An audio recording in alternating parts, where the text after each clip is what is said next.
श्रीमद् भागवत महापुराण अष्टम स्कंद चतुर्थ अध्याय गज और ग्राह का पूर्व चरित्र तथा उनका उद्धार।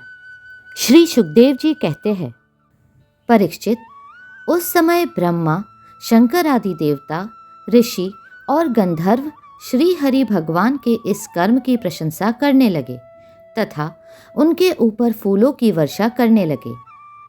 स्वर्ग में दुंदुभियाँ बजने लगी, गंधर्व नाचने गाने लगे, ऋषि, चारण और सिद्धगण भगवान पुरुषोत्तम की स्तुति करने लगे। इधर वह ग्राह तुरंत ही परम आश्चर्य में दिव्य शरीर से संपन्न हो गया। यह ग्राह इसके पहले हुहु नाम का एक श्रेष्ठ गंधर्व था। देवल के शाप से उसे यह गति प्राप्त हुई थी। अब भगवान की कृपा से वह मुक्त हो गया।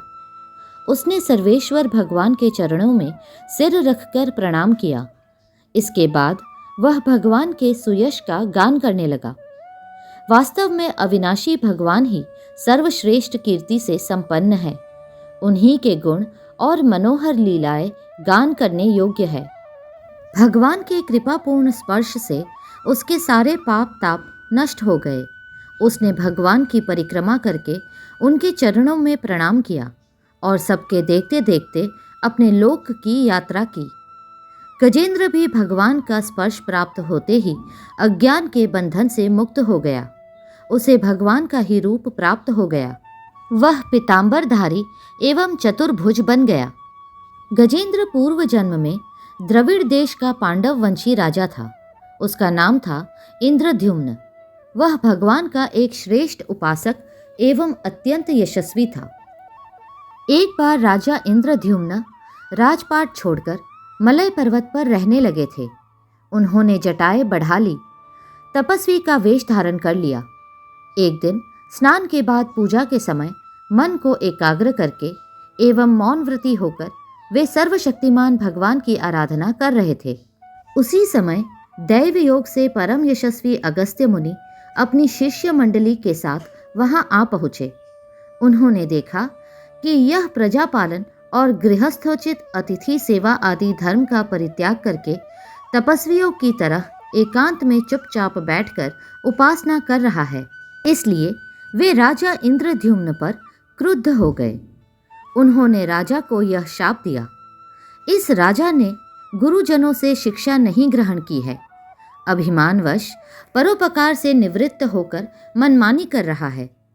ब्राह्मणों का अपमान करने वाला यह हाथी के समान जड़ बुद्धि है, इसलिए इसे वही घोर अज्ञानमयी हाथी की योनि प्राप्त हो।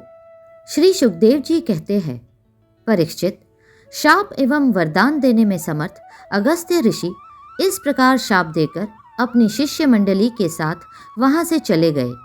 राजर्षि इंद्रद्युम्न ने यह समझकर संतोष किया कि यह मेरा प्रारब्ध ही था। इसके बाद आत्मा की विस्मृति करा देने वाली हाथी की योनि उन्हें प्राप्त हुई। परंतु भगवान की आराधना का ऐसा प्रभाव है कि हाथी होने पर भी उन्हें भगवान की स्मृति हो ही गई। भगवान श्री हरि ने इस प्रकार गजेंद्र का उद्धार करके उसे अपना पार्षद बना लिया। गंधर्व, सिद्ध, देवता उनकी इस लीला का गान करने लगे और वे पार्षद रूप गजेंद्र को साथ ले गरुड़ पर सवार होकर अपने अलौकिक धाम को चले गए। कुरुवंश शिरोमणि परीक्षित, मैंने भगवान श्री कृष्ण की महिमा तथा गजेंद्र के उद्धार की कथा तुम्हें सुना दी। यह प्रसंग सुनने वालों के कलिमल और दुःस्वप्न को मिटाने वाला एवं यश, उन्नति और स्वर्ग देने वाला है। इसी से कल्याणकामी द्विजगण दुःस्वप्न आदि की शांति के लिए प्रातःकाल जगते ही पवित्र होकर इसका पाठ करते हैं। परीक्षित, गजेंद्र की स्तुति से प्रसन्न होकर सर्वव्यापक एवं सर्वभूत स्वरूप श्री हरि भगवान ने सब लोगों के सामने ही उसे यह बात कही थी।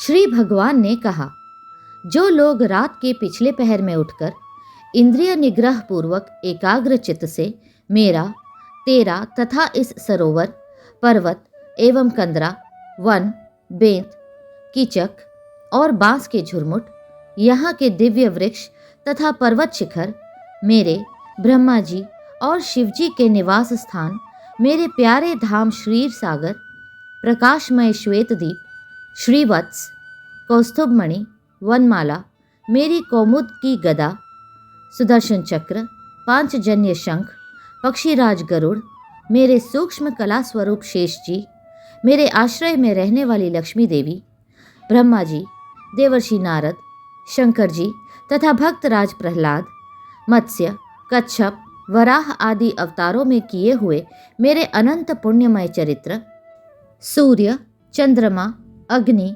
ओमकार, सत्य, मूल प्रकृति, गौ, ब्राह्मण, अविनाशी सनातन धर्म, सोम, कश्यप और धर्म की पत्नी दक्ष कन्याएं, गंगा, सरस्वती, अलकनंदा, यमुना, ऐरावत हाथी, भक्त शिरोमणि ध्रुव, 7 ब्रह्मर्षि और पवित्र कीर्ति अर्थात नल, युधिष्ठिर, जनक आदि महापुरुषों का स्मरण करते हैं, वे समस्त पापों से छूट जाते हैं, क्योंकि ये सब के सब मेरे ही रूप है।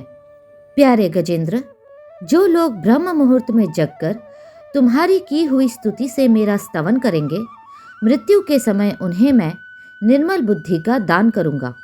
श्री सुखदेव जी कहते हैं, परीक्षित, भगवान श्री कृष्ण ने ऐसा कहकर देवताओं को आनंदित करते हुए अपना श्रेष्ठ शंख बजाया और गरुड़ पर सवार हो गए। अगला अध्याय शीघ्र ही साझा होगा। कृपया करके लाइक, सब्सक्राइब और शेयर करें। Hare Krishna, Krishna Krishna